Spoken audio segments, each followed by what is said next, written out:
This Friday at the AML Pro Wrestling Training Center, ACE presents Patch 3.10.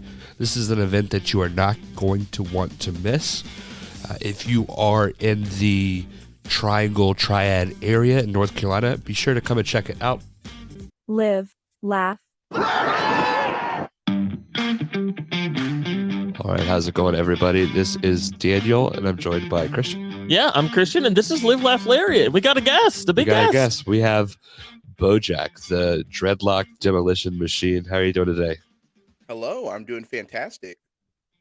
A fun fact, but you were able to hear the intro, right? Yeah. So the Lariat that screams is from that was your James, match, wasn't it? Yeah, it's from your match with Andrew Everett, where you took his head off. So I was gonna ask you because I've watched that match multiple times because it's for sure one of the best matches I've ever had and just one of my favorite matches. So the clip, as soon as I heard it, I was like, that sounds really familiar. Yeah. I was looking for something, and I think I had just done that match for the match of the day, and I was like, I know where I could get somebody to say Lariat, and so it just kind of happened to fall into place, and now we hear it every episode. So kind of a cool thing to bring in, but we're really excited to have you on. This will probably be the fourth time we've asked you how you're doing today. That's like I said before we started recording. Got to track the inconsistency. Yeah, no, I'm doing good. It's awesome. My clock is a little different than other people's, so my day is sort of just getting started, but it's gonna end at 5 a.m. So some days, some Saturdays go that way, and that's okay. Yeah. So my introduction to you, before we get into everything, is I had a buddy at ECU, Chris Cook, Chad Carson, whatever you want to call him, was like, hey, there's going to be this cool event you should go to, because he saw me at ECU. I had my dopey little elite backpack because it's I'm gonna be an adult, but I love my wrestling. So he asked me to go to that event, and it was the Bow Time event. So it's you and Mason Miles in the main event, and that was my introduction to you. And it was just floored by everyone was just so into it, and your mom is there. It was amazing. Man, and so I feel like your perception of me might be really skewed now, because that was one of my best matches ever. The bar from there, I'm like, how do people know who this guy? Oh my god, the bar was real crowd. High. It was such a great crowd. And I think on that same show, because I think I was looking at earlier that Wheeler Yuta, a month before he ended up in AEW, wrestled Patrick Scott, and it's cool because coming up here, there's a charity show where they're doing that same match again, which I just think is very cool. But yeah, that was my introduction to you, and I was like, how is this guy is the man, the crowd, how does no one know about this? Yeah, kind of similar. Okay, good. Oh, it was mine was Showdown in the Carolinas, where you came out as the special surprise thing. So our first entrances is this is the baddest dude on the planet right now coming out here to whip somebody's ass. Yeah, you guys, both of your first experience with me are peak stuff. Because I got we mentioned the match with Andrew Everett, the match with Mason Miles, that we had a rematch last year in April that I still think was really, really good. Yeah, but that first one is untouchable. I feel like to me, I feel like the closest I've gotten back to that point was the match with Andrew Everett. And then same thing with Showdown in the Carolina. That was so crazy because I don't even remember how that all came about, but people just legitimately didn't think I was there, and I thought it was the funniest thing, but also the weirdest thing that people just accepted that I just wasn't there and that I didn't say anything about why I wasn't there. They're like, Bojack's not here, it's fine. And everyone was just cool. I was like, that's fine. I'll get him later.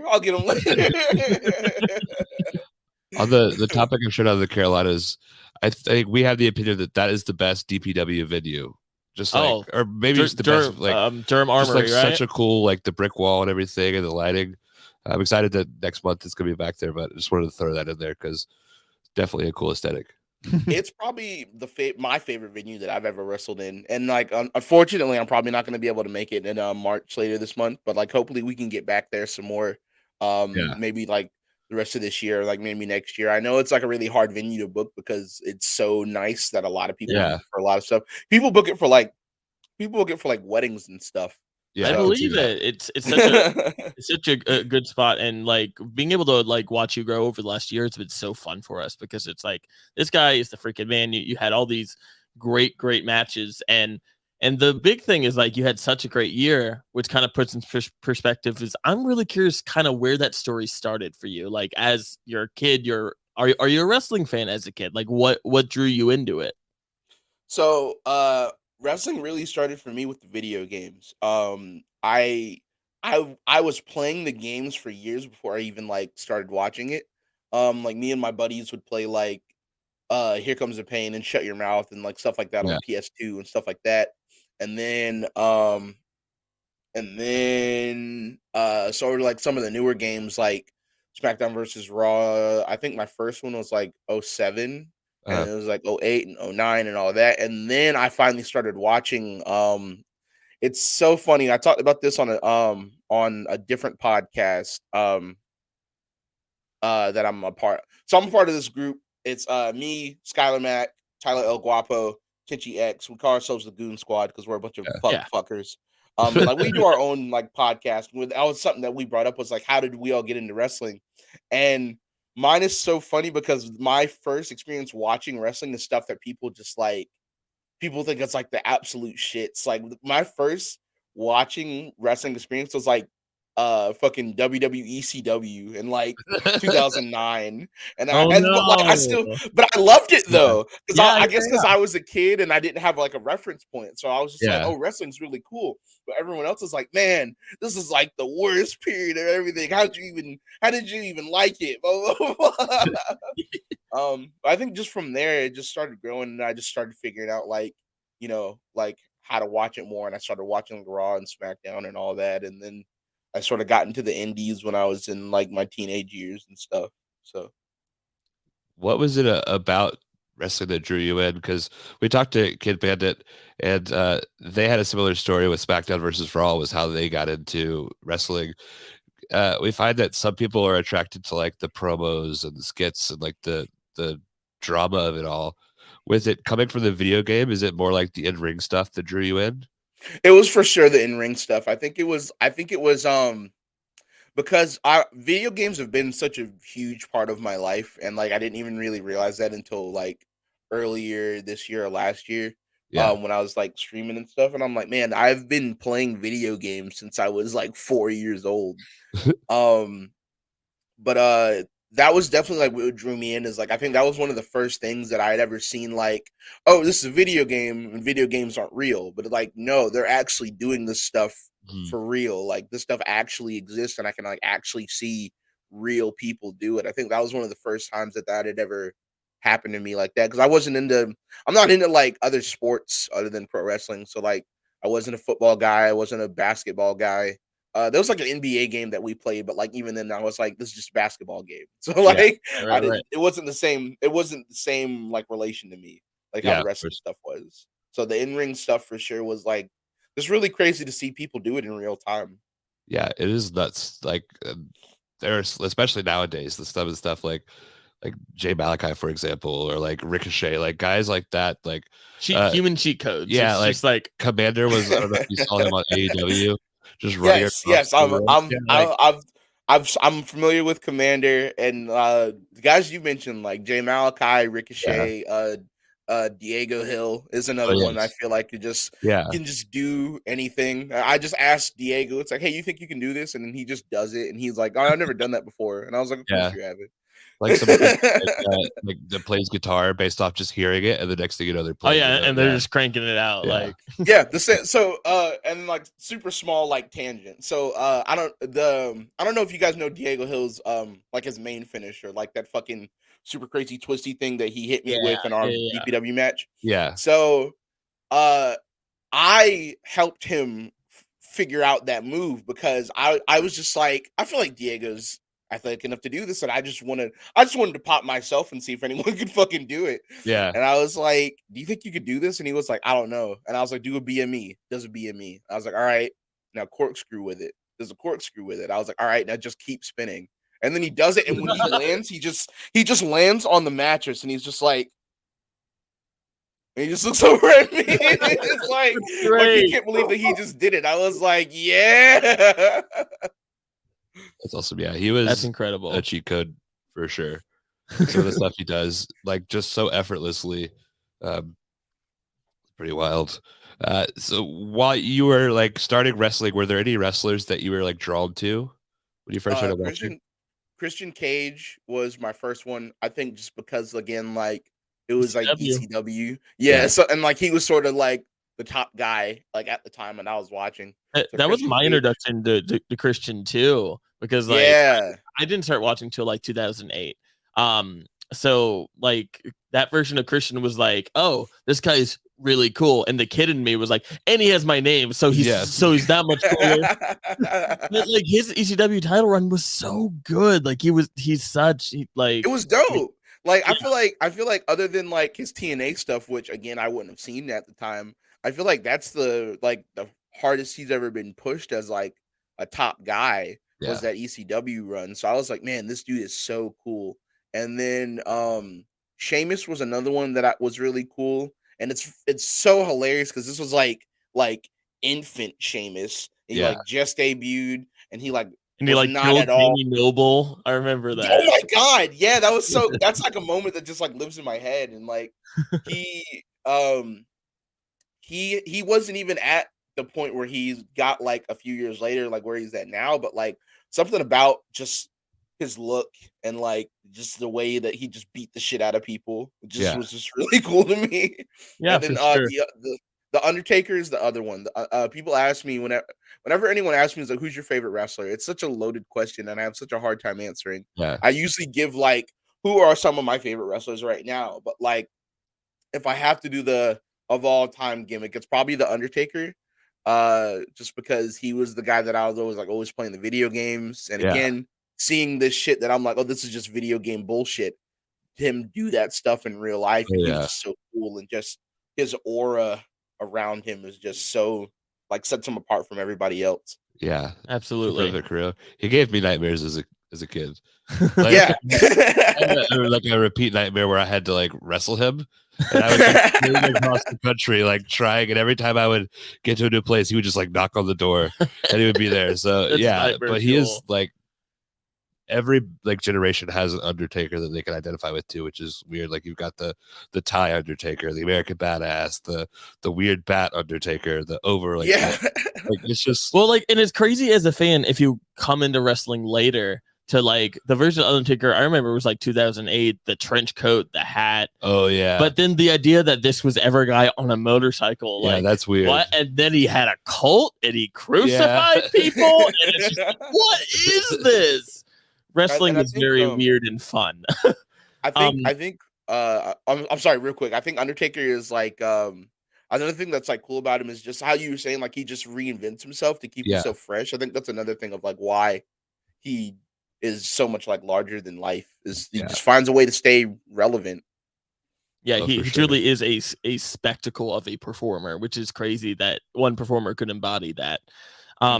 So a little bit of a sidetrack bit, but I'm kind of curious how this came to be. So you eventually decide, hey, I want to do this as something I want to do. Where did that start? How did you get there? And how did you end up being a trainer yourself? So, and this is so funny, and like everything comes full circle. So, my first like indie show that I ever went to was it was like Pro Wrestling. It was some super generic name, and they only ran one show. It was like Pro Wrestling Superstars or something like that. And like the main event was Christopher Daniels and Shelton Benjamin. And I was like, I had sort of just started getting into indies, so like I was aware of who Christopher Daniels was, and like I knew Shelton Benjamin because like again the era of WWE that I was watching at the time, he was like there. So I was like, whoa, this is so crazy. And then Tommy Dreamer and Necro Butcher had a match on the show. And it's so funny, like looking back, and I didn't realize how big some of these people are. Yeah. El Generico was on the show, and I had no idea who he was. I thought Oh he my was really God. dope. I Yeah. thought he was really dope, but I had no idea who he was. And the fact that I show. watched like, and then he still was doing shit, but like he was sort of starting to wind down because he got signed pretty soon after this. This was like 2010, 2011, something like that. So he was only on the indies for a few more years. This is when uh I was like, I had no idea who this guy was, but I thought he was really dope. So I was like, man, I really want to. At that point, I was like, indie wrestling. I think that was like the weird like switch where the switch was starting to turn. Where I was like, indie wrestling is so personal and like so much Yeah. different than like going to WWE shows. Because I'd been to like 2 WWE shows up until that point. Um, so then my mom was she was coming, she had to be out in like Swansboro for something for work, and she sees like this little fucking cardboard sign on the side of the road, and it's like pro wrestling Friday night, and it's like just points an arrow, and like that's all it says. Yeah. And she was like, "Hey, I found this sign, like this wrestling show, blah blah blah blah." And I was like, "Sure, like let's go," because especially because I had no idea how like widespan indie wrestling could be. Of like sometimes you'll have like these like small little shitty shows, and sometimes you'll have these Yeah. big shows. Um, so like me and some of my friends and my mom all go to this show, and it was a PWF show, and Oh, it was wow. so that was my first like real indie like Huh. wrestling experience, because like this other one had like all these big names and shit. Like PWF had like the only person I knew up there was like Steve, because Steve was still wrestling at the time. Yeah. So like Steve Carino. I think I was like sort of starting to get into Chikara at this point, so I knew Jakob. Um, and like there was like a handful of other peoples, but like this was the first time that I was like so close Oh to yeah. it. Um, so I became a fan like instantly, because I was like, man, I have wrestling that I can see that's like fucking 2 feet away from me. Yeah. Like, yeah, this is awesome. So for years, that's when I sort of started.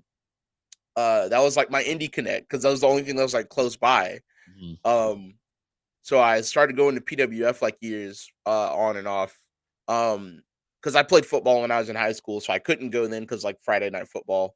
But Yeah. then whenever I wasn't playing football, I was like, all right, we gotta go to PWF this month. Gotta go to PWF this month. Yeah.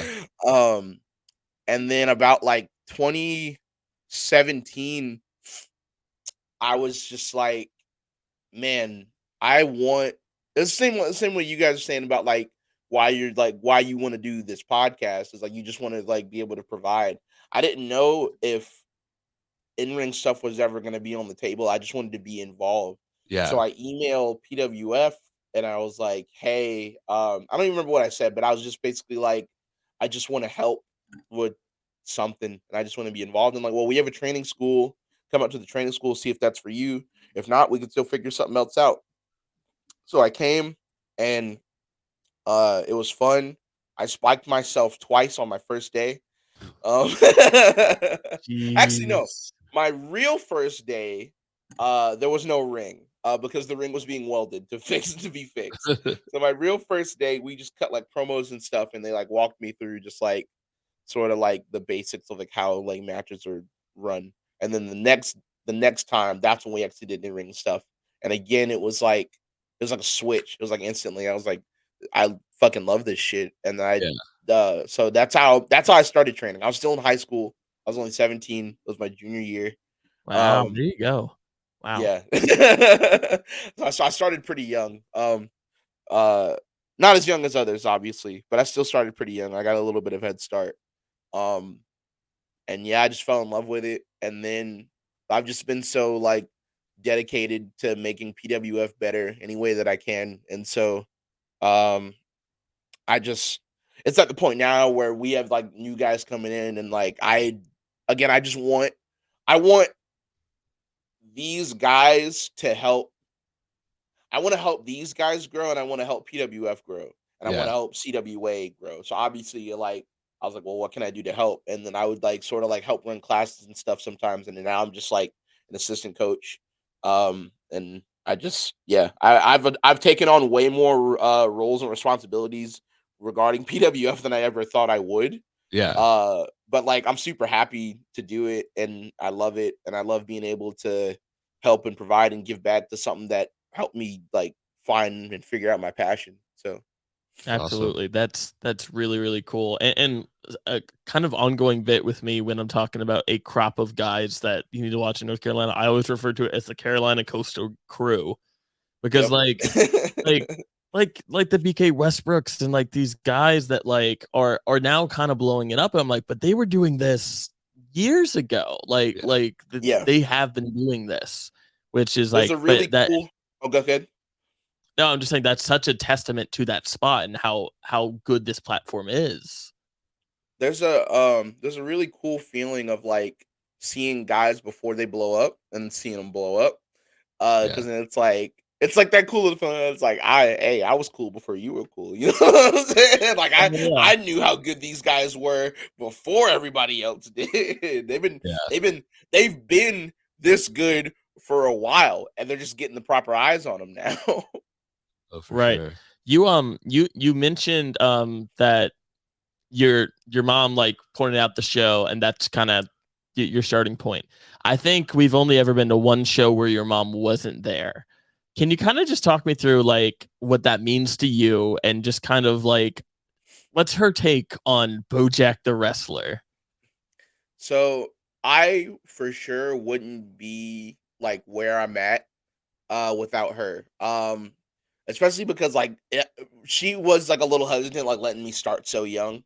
Um but she knew how important it was to me, and so she was like, "All right, well, she's like, you can start this wrestling stuff, but like you gotta go to college too." And I was like, all right, fine. So that was the trade off. That was the trade off. It's like you gotta just go get a degree, even if you don't use the degree, just go get a degree, and I'll let you do this wrestling stuff. So that was the deal. Especially because like I wasn't like a bad student, like I was a pretty good student, but I was so like just disinterested in school, especially like on that back end. I was just like so ready to get out of there. So like wrestling this was like a good drive to like keep me in it. Was like I got to get this degree because I was my part of the deal. Yeah. And she just thinks it's the coolest stuff in the world. And she works from home right now, and she's got like her little office space set up, and she has one of my promo pictures with the DPW title just like on her shelf in Oh her wow, office. And I kind of love she that. she tells like everybody about. She's like, oh yeah, my son's a wrestler, blah blah blah blah. And like there'll be some times where it's like, you know, there are some people that like won't get it, and then Yeah. it's like, nah, don't, no. But she's like, nah, this is cool. I'm telling them. So she is for sure like my biggest supporter, and I think it's also really cool that like she sort of just like adopted all these other like wrestlers as her children. Yeah. Like certainly like some of the people that I helped train, but like also just like people that came up with me, like a Patrick Scott or a Donnie Ray, or you know, just uh something that was really funny is the last DPW show I was at, Alexander Moss and LeBron Cozone were both like, and then both of these guys, they're in great shape. I know they Yeah. don't eat sugar like that, but they're like, is Mama Bo coming? Is she bringing cupcakes? Because my mom's a baker. Yeah. So like everyone loves her cupcakes. So like usually whenever she's like helping me run my merch table, she'll have cupcakes there too. Um, but yeah, they're like, is she coming? Is she bringing cupcakes? They're like, nah. I was like, it's kind of a far drive. She wanted to stay home today. Blah blah blah blah. I was like, but I brought some cupcakes in the car. They're like, you better see me later with them cupcakes, Bojack. Like I was about to get held up for some cupcakes, man. But nah, yeah, she's for sure my biggest supporter, and That's awesome. she loves it. And she even when like some of the scary stuff happens, like when I've gotten like hurt here and there, Yeah. she's just like super supportive, and it's Awesome. awesome. She's always a fun one to like. If a big spot happens, like I watch the spot and then I'll just pan over and be like, okay, how's she reacting? Is she okay? Yeah, and like it's not even me. Like there's just other stuff for like, cause like, so she watched wrestling when she was a kid. She wasn't ever as like into it as like I was, but like she like is a fan. And I think her favorite wrestler right now is Takeshita. So like seeing sick. him at DPW was like really cool for her. Awesome. Yeah, he's like, I thought he was good, and then I like saw him wrestle Andrew Everett, and it was just like next level, like Ridiculous. That was one of the times that I was like, man, I'm so glad I'm not main eventing this show. Jesus oh Christ. yeah, It was super cool because I got to talk to Everett after the show for like he talked to me for probably 15 minutes after that show, and just he was just kind of talking to me about being like just how freaking good Takeshita is, and like how he felt like I was just kind of floating from spot to spot, but this guy can do anything. He's a superhero, and that touched me. Takeshita's insane. He's insane. I feel like Drew is just a very humble guy and like doesn't he just won't talk about like how fucking good he is, because Andrew Everett is like one of the best ever. And it's admirable that he is so humble though. Because like so we've only ever wrestled twice. That DPW match was the first time we'd ever done anything. The second time we wrestled at AML, another big promotion here in North Carolina.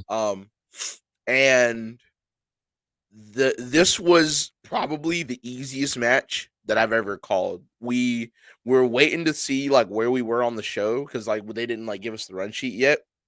They give us the run sheet. They're like, you guys are matched too. We're like, all right, cool. We talked for 5 minutes, had everything figured out, and then I didn't see him for 2 hours. And then we went and we did the match, and it was the easiest incredible. thing I'd ever done. Easiest thing I'd ever done. He's so good. That is incredible. I love that a lot. AML's, they're doing some big stuff too. I think DPW, AML, they're two of the top. PWF as well. They're all putting out some good shit. Yeah, I work with a lot of good people. I work with a lot of good and fun promotions. I started working with AML I think in like 2020, when I was sort of starting to blow up a little bit. 2021. I started working on like their Future Stars division.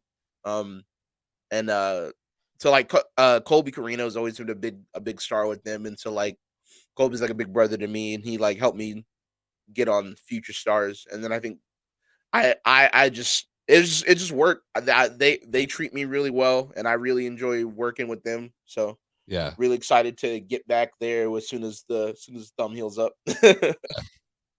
It was the thing when we were talking to the Dawsons that like it always sucks that AML runs shows a lot of the same time as SDPW shows, and it's like we would love to go out to more of them, but they're always on the same day.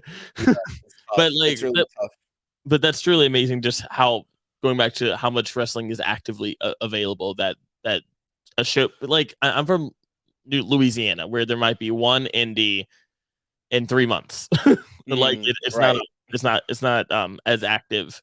So the idea that you could choose what show to go to, like that's insane. Yeah, it's really awesome. Yeah, I think that's another thing about like being in this area. So like the thing about North Carolina is like it's sort of like a drive to get to everywhere, but it's very centralized in terms of getting to everywhere. Whereas like if I gotta go to South Carolina, it's like about 4 or 5 hours. Gotta go to like sort of like the more like western part of North Carolina, it's about like 4 or 5 hours. If I got to get to Tennessee, about like 4 hours. If I got to get to Virginia, about like 5 or 6 hours. If I got to get to New Jersey, it's like 8 to 10 hours. So like very like doable drives.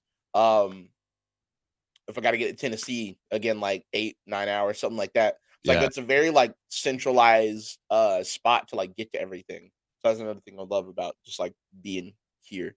Yeah, for sure.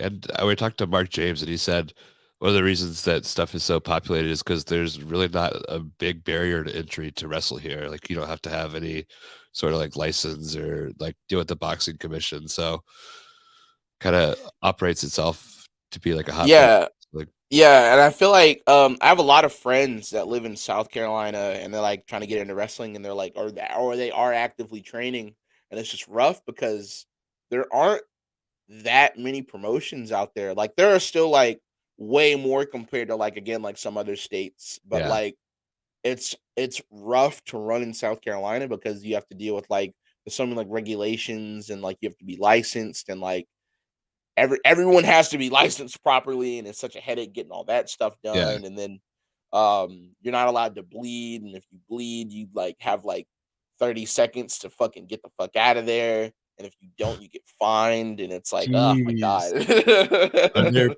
are there people there to enforce it at those shows?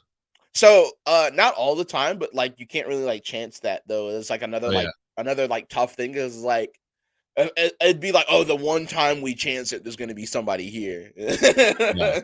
It's crazy. That's crazy. Yeah. That Yeah. is something I did not know. Yeah. Yeah, So it's super rough. It's super rough. Like, getting licensed can be a real, like, headache sometimes, too. I think it's, like it's easier for some other states, but the South Carolina one is just, like, kinda ridiculous sometimes. yeah. So, going back to I guess your start with wrestling, was Bojack the character from the get go? And I'm assuming that's a Dragon Ball Z reference. That's always been Yes. my assumption. If you can just kind of Yes. talk me through that process of just how this came to be. So, I had no idea what I wanted to do character wise, because as most people see and fucking breaking kayfabe, whatever, I am not Bojack in my regular everyday life. Yeah. I am Bojack, obviously, but like I'm not this big like fucking hulking monster dude that fucking beats the dog shit out of people. So that was really different for me, like sort of having to like find that mindset to put myself there. I don't really even know what I wanted to do for a start. I just know I wanted to wrestle. I had like a few different ideas. Like I almost had a country accent at one point. I don't know why. Oh, Because like wow. I don't have a country accent. So like I Yeah. don't know why that even I don't even know why that was something that I was thinking about. I think I like did it as a joke one time and people thought it was funny and I was like, I could work with this. Yeah. Um Got the uh reaction. Yeah. yeah, I'm getting the pops already, baby. um so no, when I first like actually started wrestling, I was just sort of like just like a Mr. Hughes type. I was just like this big dude and fucking I tore the sleeves off of a fucking dress shirt and like wrestled in like a dress shirt and fucking black jeans and like just I was just a big like security guard type motherfucker. Are there pictures of that? Or like Yes. Yes, there are pictures of that. There are pictures of that, yeah. up to you if Um you want to share them, but that would make a great clip. someone I'll send them to you because they're pretty easy to Okay. find. But yeah, so that was how it started, and then I think the more comfortable I just got with wrestling, the more I wanted to like showcase my personality. Yeah. And then I wanted I so I was a heel for the longest time. I was a heel for like probably the first like 2.5, 3 years. Probably the first 3 years of me wrestling, I was a heel, and then it started at PWF, and then it sort of happens everywhere now, where like I kind of can't be a heel anymore. Uh, Where like there are some places where I can still figure out like how to get it to work, but for the most part, like I'll be doing my thing, and then people just like yeah. I don't know if it's like the shit that I'm doing or if it's just like me or what, but like people just start cheering me, and like Yeah. it gets to the point where it's like, all right, we can't keep fighting it. We just got to turn the And face it now. feels like such an organic reaction because Yeah. like the first time I saw you as a heel was at an elevation Oh, show yeah. It was where you someone in a wheelchair and we talked to Movie Mike about it. This came up. And I just now that we have you here, I Could you talk us through that? Like All right, because I gotta clear my name now. First of all, not only was he okay with it, it was his idea. okay. Second of all, I think I was just sort of just like in my bag that night because that'd been the first time I'd been a heel in fucking like 2 years. Yeah. And I was like, and like I know how, and like I talk more So like when I first like started getting like really really comfortable, I wasn't really talking much because my voice is a little higher than like what people would expect when they first see me. So Yeah. like that really bothered me when I first started. Um but eventually I just sort of just got comfortable with it and figured out how to like inflect my voice to where like it still works. Uh-huh. But I still don't talk a ton because I don't. This is part of the character. Is like he talks with his actions. He doesn't talk with Yeah. his fucking words. Um, so when I first started like sort of really figuring stuff out, I wasn't really talking. And I feel like that's partially why I couldn't get my heel reactions. Is because like I didn't know how to like properly talk shit and get heat, which like I would sort of talk shit, but like it was sort of just more like motiony stuff, and I was like, angry, angry. So, like that's not much to react to. That's really Yeah. not that Right, much right, to right. react to. So that time at Elevation, that was the first time since I've gotten comfortable talking more and emoting more and like just being sort of more of myself that I'd been able to be a bad guy. And I was like, man, I'm about to go the fuck off. And it was so fun. It was so fun. And like I don't get to do that a lot. So I think I was like, yeah, I'm about to fucking go off while I can tonight. Well, it was weird going into it because from the get go, you were doing the heel thing, and I'm like, they're not gonna boo Bojack. There's no way. Like they're gonna turn halfway Yeah. through. And they started to. They started to. And it was a deal. As soon as that happened, I was like, "Oh, that's how you do that." Yeah, Yeah. I get it. The guy that sat So- next to me, I was talking to him, and it was like the first time he had been to a wrestling show. Mhm. And it was funny to watch him react because that's like the pure reaction of like the fan is like how they're gonna react to everything. And yeah, he was all about it. Yeah, it was also weird because he's a coroner, and like out of the blue, he was just like, "Yeah, you know how many." He's like, "You know how many people died last month in Charlotte?" Like, just telling like, No, this was the craziest stranger to I've talk never to. met this man, and he was like, "You think it'd be the old people, but not. It's the young people." I'm just like, "Sir." I'm just trying to enjoy It's my so- wrestling. If there's like a dog behind us. There's so like, unprompted. yeah, it was just a very bizarre deal, but Yeah. I'm glad we kind of cleared your name here. I Yeah. was worried. Yeah. But I feel like Was there any it's in a backlash better place. from that? Not there's no like serious backlash. Yeah. I think everyone knows that, like, you know, like I think everyone at least assumes Yeah. that like he was in on it and that he was a part of it because it was a very obviously like set up spot. Yeah. It's not like I just found a wheelchair fucking person in the crowd and I was like, yeah, like, but not like no serious outlast. Just like sort of times like this where people are like, "Hey, Bo, I saw you fucking big booty dude in a wheelchair. What the fuck was that about?" That's awesome. So you're talking about being a heel. What is it like to be a part of like your rise, but also with DPW to not only like be a part of the beginning of that, but for them to choose you as their first champion? Oh my god. That was so crazy. So James was training with us at the time. He was actually training at CWA.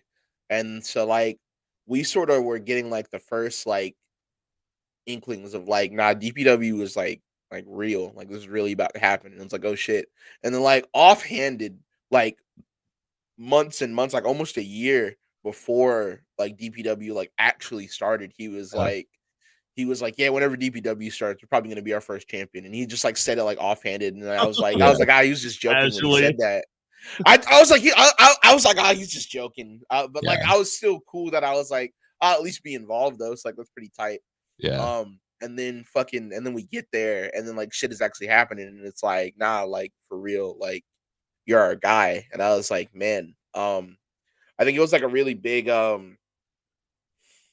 it's one of those things where I feel like then and the thing with PWF, I feel like both of those times I was definitely more ready for like the DPW title, but I feel like with the PWF title, I wasn't like mentally prepared to like Yeah. actually know what it means to like be like a main event guy yet. So I had this weird, but like I feel like it was good transition of like at that point that match started like circulating just like around like the ether, and then everyone that's when I started like getting booked more and like traveling more, and then I was facing guys that were like way better than me, so I was having to like push myself really hard to keep up versus like I had sort of gotten in a slump where like I was wrestling for like a year and a half where I was like wrestling either people that I have already wrestled, so like even if they were really good, it's like, well, we've wrestled before, so I know what to expect, Yeah. or people that were just like, sort of like where I was too. So then this was when something about my camera just bothered me. Uh this is when I started wrestling people that were like way fucking better than me, and like I had to like really fucking push myself to keep up, and like I'd get to the back after the match and I was like, God damn, fuck. I was like super blown up. Like even if I wouldn't be blown up in the match, like by the time we get to the finish, I'd be like, God damn, that was fucking crazy. Yeah. So like that all happened, and my first title defense in PWF was against Tim. I saw you guys interviewed him Yeah. recently. Yeah. And he's been like a big mentor for me, especially because like he was like on that first PWF show that I watched. So like being able to like see him there, and then like now I'm fucking wrestling with him, and he's like giving me advice and stuff is so cool. So I feel like that PWF run helped me prepare for the DPW run. Which like they were still happening at the same time because I have that really cool shot of me with fucking both the belts on my shoulders. Yeah. But the PWF run had been happening for like almost a year at that point. Uh so so DPW happens, and then I don't think it ever fully set in until like the match with Biff Busick for whatever reason. Yeah. The fact So that I that match happened is kind of insane. it doesn't like register in my brain that Yeah. that I did that, it's so crazy. So I did the match with Drew, and again that was like one of the best matches I'd ever had, and if not the best match I've ever had. And I was like, fuck, this is so crazy, this is so cool. But I think so then like the next event was the second fire tapings, and I wrestled JTG. And again, that's something that like didn't seem real. Oh yeah. Because I played this dude in the video games when I was fucking 7 years old. This isn't happening. um, and then I wrestled Diego, but like I'd wrestled Diego before. I never wrestled him. That's the longest match either one of us had ever had. Yeah, that was a crazy match. I had never wrestled Diego on like that type of scale before, but like I've wrestled Diego before. So like the Biff match was when something just like clicked in my brain, and it was like, nah, dude, like you really are like the champion, and like you really are like the top guy right now, and like you really have to like you have to carry yourself like that. And then that match was another one of like that's one of my favorite matches to rewatch is the match with Biff. And again, it's just like it's so crazy that I even got that opportunity and that match actually happened. And it's like Yeah. it's crazy that it's a reality. I think that was the first time that I felt like where it's like I'm the fucking champion. That was the first time where like really set in where it's like I'm the fucking champion. And like it's funny because and I might post the picture soon now that it'll be relevant again. Chris Downey is one of our photographers around here in the area and just one of my good friends. So he sort of was like over in the corner on a ladder behind the curtain. So he's like just over the curtain. So he's sort of getting like elevated like aerial shots. Yeah. And then he has a great shot of me, and there's like a door, there's the locker room, which was like it was just like a curtain part of the room, and then there's like another room. So I'm in the doorway and I am fucking shitting bricks, like freaking out before the match. You can like see it on my face, and I'm just like super, super nervous. And I'm like, I'm very obviously visually like trying to fucking put myself in the mindset. But then like that was right before my music hit. And then so then like right after like the picture, fucking my brain just clicks on. I'm ready to go. Music hits, I walk out, and then it's just like, all right, it's go time. I think So yeah, that's I'm sorry I forgot what the original question was, but like I did too. yeah. It's fine. So, It's just like yeah, being a part of DPW, like how that. but yeah, and it's crazy because like I've been fucking watching New Legacy since I was fucking 12. Yeah, And then I don't remember exactly when I got into James and Tony, but I got into them like not too long after I started watching New Legacy stuff. So like the fact that like I was like I know these guys and like these guys are my friends and I'm Yeah, fucking the champion of their that promotion is is so so yeah, cool. That is so cool because like I remember the first DBW show I went to because like the first YouTuber I ever watched was Tony. Like that mhm. was so to see him just like bopping around at these shows yeah. is just like Selling that's merch and fucking stuff. like And, what? That's yeah, It nuts. was So I so can only imagine for you, like that must be very, very cool, especially to call them friends now. yeah, it's so dope. Like I just message them sometimes and like fucking they hit me up when they were like, "Hey, how's the thumb?" I was like, "Man, it's fucking broken, but it is what it is." But like it's so How'd cool that that happen? like I'm just okay, so the thumb. So this happened in Tennessee at TWE in Chattanooga. uh-huh. You can watch their shit on IWTV. They're really good promotion. A lot of really fucking good people. Um and again, I think it's like a good like highlight of like the Tennessee, Georgia area. Yeah. That's where like most of those guys are from. Um Is that like but uncharted territory? that was where this last season of Uncharted Territory was taped. Is Okay. that same building? Yeah, yeah, yeah. Um so the big fucking TWE on the wall, that's why, because that's what they Yeah, usually run there. yeah, Um uh so fucking Jaden Newman is a big guy there. He's been working DPW recently. yeah. Aaron Wade is another fucking really good one. But Darian Bankston is someone that's making his way through there right now. Um, he was born in the UK, I think, or at least spent a lot of time in the UK. Right now, he's Georgia based. He's a big guy for Naptown All Pro in Yeah. Indiana. Yeah. And he's like one of my favorite wrestlers to watch right now. And he DMs me and he's like, "Hey man, I'm looking for an opponent for fucking TWE." And I asked him if we could do something, and I was like, for sure, especially because I hadn't been to TWE in like a year. So I was like, for sure. So we have the match, and like the match was really good, and I really enjoyed it. And I definitely want a rematch. Because I feel like I sort of faltered on the back end because I was really worried about this. Um, Not to say it was like bad, but I just know that I was like concerned about my hand and wasn't fully in there. So I definitely want a rematch. But he does a whisper in the wind off the second, and I think I just like wasn't in the right place. And so when I catch him, he just landed like right on my hand. Oof. And it was immediate like bang. And like but I never broken a bone. Oh my So goodness. like so I didn't even know that it was like broken. I was just like, yeah, something in there's not right, but like we'll figure that out after. But that was like super total freak accident. Darian feels like really shitty about it, and it's kind of funny to me because I'm not mad about it at all. Yeah. And the fact that he's still beating himself up about it is funny to me. And as a result, like so I'm assuming you just gotta take some time off. Like, is it just a little just for a little Yeah, bit? so I'm out for at least like the next like month and a half, unfortunately. And it really sucks because like AML is doing some cool shit and DPW is doing some cool shit. I had to miss both of those shows in February, and it was like I have to miss both of those shows in March too.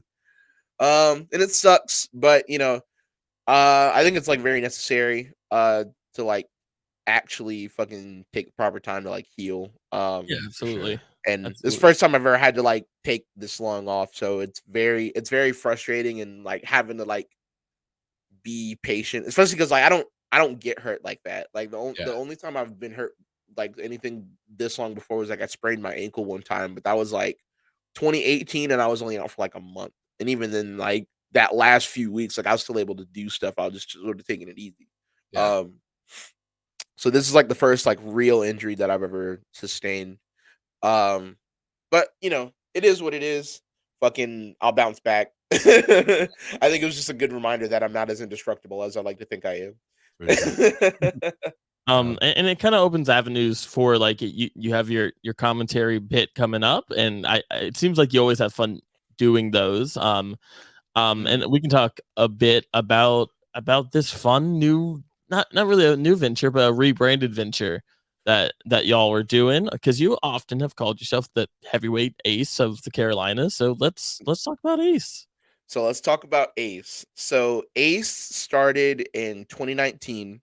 It was for those that don't know, Superjaw Productions is a production team out here. They're based out of North Carolina, but they travel basically everywhere. They record for DPW, they record for PWF, they record for AML. They just wherever they fucking get their hands on. Those are like their main three. But then like some other ones too. I think they're still doing stuff with Firestar Pro Wrestling, if I'm not mistaken. Um, so they started Ace in 2019, and like things were going well, and then COVID happened. Which I feel like is just a lot of. I feel like that's just a lot of people's fucking story. Is things were going well, and then COVID happened. Yeah. So COVID happened, and they just couldn't keep running stuff, and they had to shut down.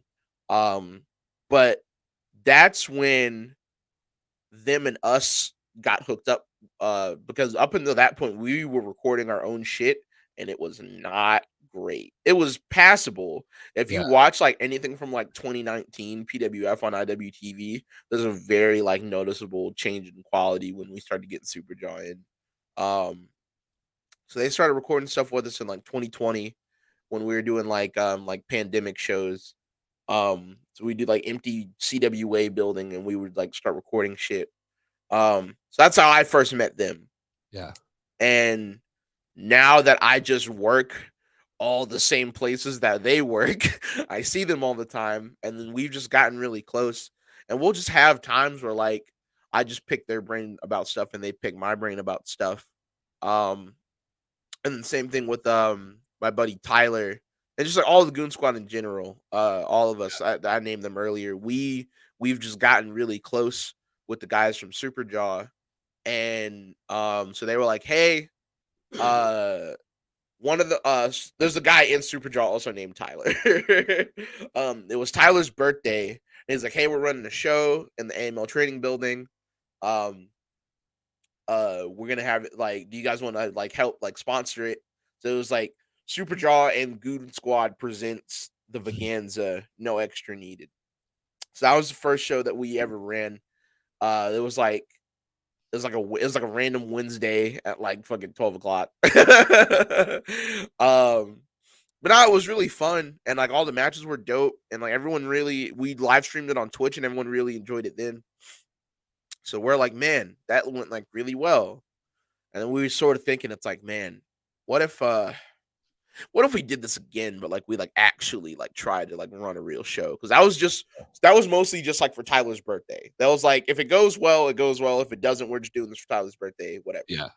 So it went well enough to where we we're like, what if we like actually try to run a show?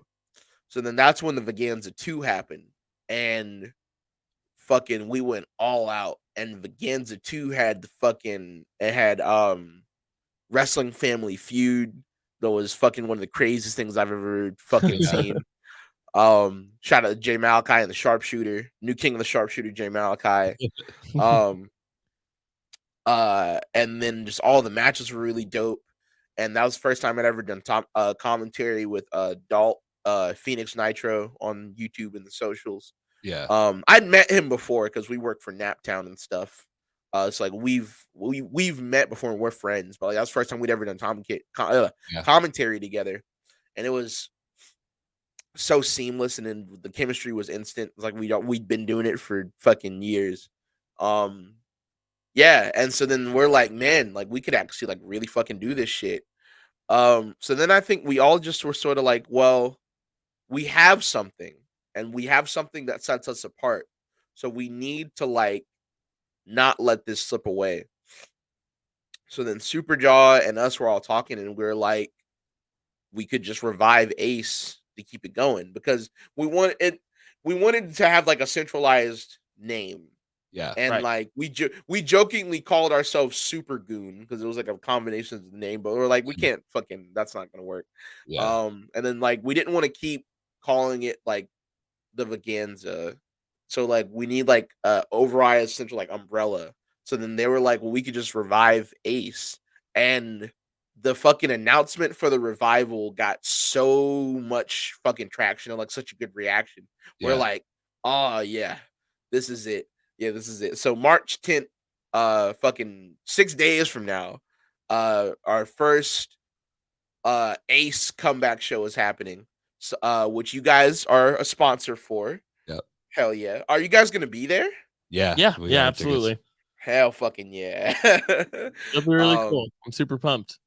Yeah, it's being able to like work with these guys and like work with people that it's so cool like because like I said I do a lot with PWF, but I'm not like, I guess you could call me like office, but like I'm not like in charge. I just help with a lot Yeah. of things. But this is like one of the first things where I've ever like been as hands-on as I am, and I was like, this is so fucking cool. And it's a side that I've like seen, but haven't had to like do. Yeah. It's so cool, and I'm really excited for it. Everyone's really excited for it. I feel like there's just like a good energy around it, and I'm really excited to see how it goes. Obviously, the day of the show, we're gonna be stressing the fuck out, even though everything's gonna be fine. Yeah. But for now, it's all good vibes, and I'm really looking forward to it. That's awesome. And one thing I would like for you to talk through with, if you can, what is this hot dog pyramid that is advertised? Okay, so that's our take on I think it's like $1,000 pyramid or something like that. It's like it's a I can't remember the exact name, but it's a different game show. And that's just our version on it. And like Okay. we're like, how can we relate this to wrestling? And we're like, fucking hot dog and a handshake. Okay. Yeah. Yeah. So Yeah. so that's why it's the fucking 1,000 Okay. hot dogs. I was like, are they just gonna have 100 hot dogs on like a table? Like After we announced it, we were like, the branding on that was a little confusing. Everyone's like, "This is a hot dog eating contest." It's like, no, it's a game show. It's a game show. We're doing game shows, guys. We're doing game shows. Yeah. That's awesome. Yeah, everybody check that out. We'll make sure we share a lot of stuff on our social about that too. We're already kind of doing it, but we'll make sure we have a centralized You guys location are for fucking that. killing it. You guys are fucking killing it. And to kind of wrap things up, because like you said, you're starting your day. We want to let you start it the right way. Who are some wrestlers that you think more people should know about? So I'm always gonna shout out Diego Hill. That's my dude. That is my fucking brother. BK Westbrook again. Azrael Kayem, he's sort of like healing his shoulder right now. He's the fourth high flying star machine. And teaming with those guys has been so crazy, and I feel like has made me want to be even better because now that not only are these guys just my friends, I'm on a team with them. So now the competitor side of my mind is I'm being directly compared with these guys, and they're so fucking good. And I don't want to be seen as like, oh, well, BK and Diego are really good, but Bojack kind of sucks and kind of drags down the team. And like, I don't want that at all. So like, I feel like I have to push myself even more to be able to like keep up with these guys. And I don't think there is a weak link in the team. I think we all bring different bits to the table. Tenchi X is someone that I'm helping train. Daniel Crossley, the long shots. Two guys that I have been there since their day one, and they are so humble and so like they're way better than I was that being that early in. And I love getting to watch them grow in real time. They're facing the Delinquents on March 10th. That's going to be good. I'll shout out the Delinquents too because I feel like they just don't get enough love. Josh Fuller and Mikey Baker. And then Trey Havoc, Aaron Cox, and Calvus Kingston are going to be my last three. We saw a teaser of them recently, and they're calling themselves The Path. And these are three guys who have always been very motivated individuals, but this is the most motivated I have seen the three of them individually. And now that they are joined together, I'm really excited to see what they're going to do. Awesome. We'll make sure that we check those out. Everybody else should too. And then, is there anything else that you want to plug? Anywhere where people find you? Any other? Follow me on Twitter at Bojack Official. I feel like I'm pretty funny on there sometimes. I have a Pro Wrestling Tees, prowrestlingtees.com/Bojack. I just dropped a new shirt. It's me holding the dog. I don't know how I got to this point in my life where I can sell t-shirts of me holding the dog, but it is what it is. I stream on Twitch, twitch.tv/Dreadlock,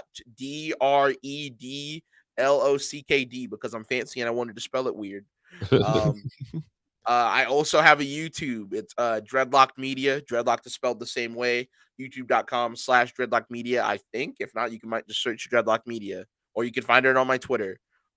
It's a multitude of things. Sometimes it's like entrance videos that I make for other wrestlers. It'll be like gameplay stuff. It's like a multitude of things right now. It's kind of just a mix of like shit that I'm doing on the side when I'm not wrestling. And I think that's it. Awesome. That's awesome. And thank you so much for this. I feel like we really only scratched the surface here, and I would love to have you back on. So because there's so much we weren't able to even touch on, but this has been so much fun, man. We got to get the repeat for sure. Yeah. Awesome. Well, everybody make sure that you check out, even if you can't make it out on the 10th, it's streaming on Twitch. So make sure. So it'll be streaming on Title Match Network, but we will do a live stream of it on Twitch like sometime like immediately after. Okay. Very cool. And then at some point it'll all make its way onto the Goon Squad YouTube also, or maybe the Ace YouTube. We'll figure it out. But yeah, it'll be available everywhere soon. Yeah. Awesome. Yeah, well, make sure you check that out, and I hope you have a good rest of your day. Yes, sir. Thank you, guys. Thank you.